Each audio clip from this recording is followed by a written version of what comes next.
So magandang buhay sa inyo mga kahabi. Ito ngayon, pakikita ko yung ginawa nating automatic water change.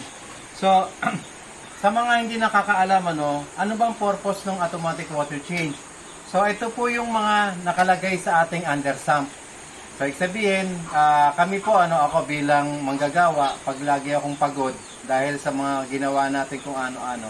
Pagdating po sa ating aquarium o sa paglilinis ng aquarium, kapag meron tayong gantong automatic water change, hindi tayo hirap.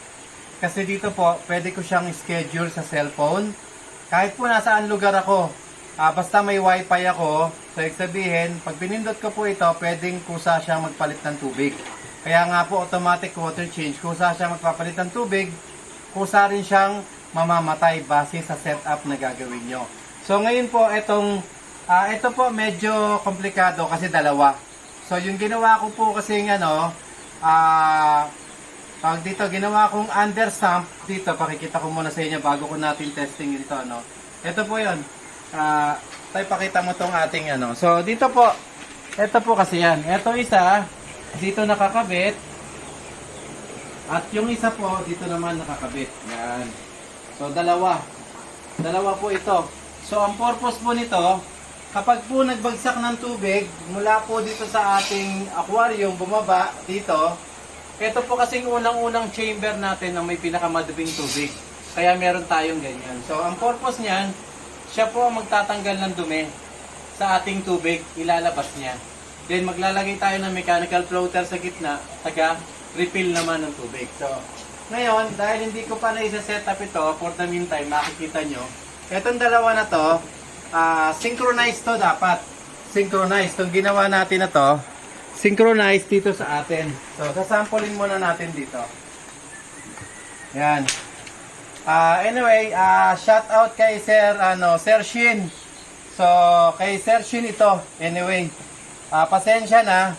Maraming mga piyesa kasing nahirapan ako maghanap. Kaya ngayon natapos lang natin. Anyway, ito ay baka itong weekend may deliver na natin yung ating ginawang aquarium setup. So, dito kailangan ito, nagkuha lang ako ng tubig. Tapos yung babagsakan ng tubig. So, dito, pakikita ko lang sa inyo na ito po ay kunyari, ito yung dalawang dulo. Yung yan. Ipapasok ko dito. Yan. Dito. Yan po. So, dito, meron akong isang master switch. Kapag po nakaharap ako sa aquarium ko, pag pinindot ko to, dapat itong dalawa na to magbababa ng tubig, maglalabas. So ito po yung pa-release. Ito po yung ating temporary under sump. Kumbaga para lang makita nyo kung paano siya nagpe-perform.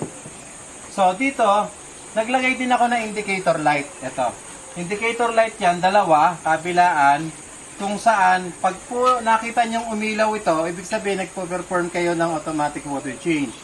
So, pwede siya sa cellphone, pwede siya manual. So, yung manual, yung nagkakape ka, nakaharap ka sa aquarium mo, pag pinindot mo siya, maglalabas siya ng tubig. So, ganun yung setup.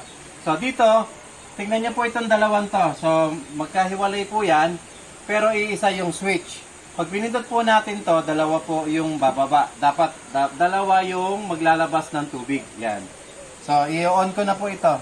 Sasaksak ko. Yan. So, nakasaksak na. Pag pinindot ko ngayon ito, nasa harap ako ng aquarium ko. Pag pinindot ko nito, dapat magbababa ito ng tubig parehas. So, yan. Yan po. So, umilaw. Yan. Pag umilaw yan, ibig sabihin, nag-uubos, nag-release ka ng tubig papalabas. Ngayon, pwede siyang, patayin ko muna, mapupuno na. So, ayan, pinatay ko. Sabay din siyang namatay. Pero ito po, pwede siyang, iset na halimbawa, 2 minuto, 3 minuto, 4 na minuto. Depende sa inyo kung gano'n nyo uubusin yung inyong laman sa chamber sa first chamber. So, ayun. Pero ito po, hindi mauubos yun kasi baba ng tubig yung inyong ang tawag dito, aquarium, baba ng tubig yun. So, hindi mauubos. Kaya, ito po, kalimitan, isineset ko sa akin, nakaset lang siya ng 3 minutes. So, yung 3 minutes na yon, alam ko yon, na-consume ko na yung 15% o 10% ng aquarium ko. Depende sa laki ng aquarium anyway, ha. Depende sa laki ng aquarium. Kaya kayo pa rin yung magsiset nito. Kaya nga sa gantong paraan, nami-minimize natin yung paghawak sa ating aquarium. So, ibig sabihin, nakakapag-refill tayo ng tubig, nakakapag-dagdag tayo ng tubig na hindi natin hinahawakan yung tubig ng aquarium. So, less stress, unang-una sa atin, pangalawa, less stress din sa isda. At the same time, kapag po, halimbawa, ang kuryente nyo ay, ang tubig nyo sa lugar nyo ay may oras. Kasi may mga ganun tayo, may ganun tayong mga hobbyist ba? May mga oras lang yung kanilang tubig. So, yung oras lang ng kanilang tubig, dun lang sila magpe-perform ng automatic water change. So, ibig sabihin, pwede mo i-calendar, pwede mong i-manual, pwede ka kahit nasa US o nasa ang lupalop ka ng lugar, basta may wifi ka, pwede ka mag-perform ng water change. So, yan yun. Kaya nga,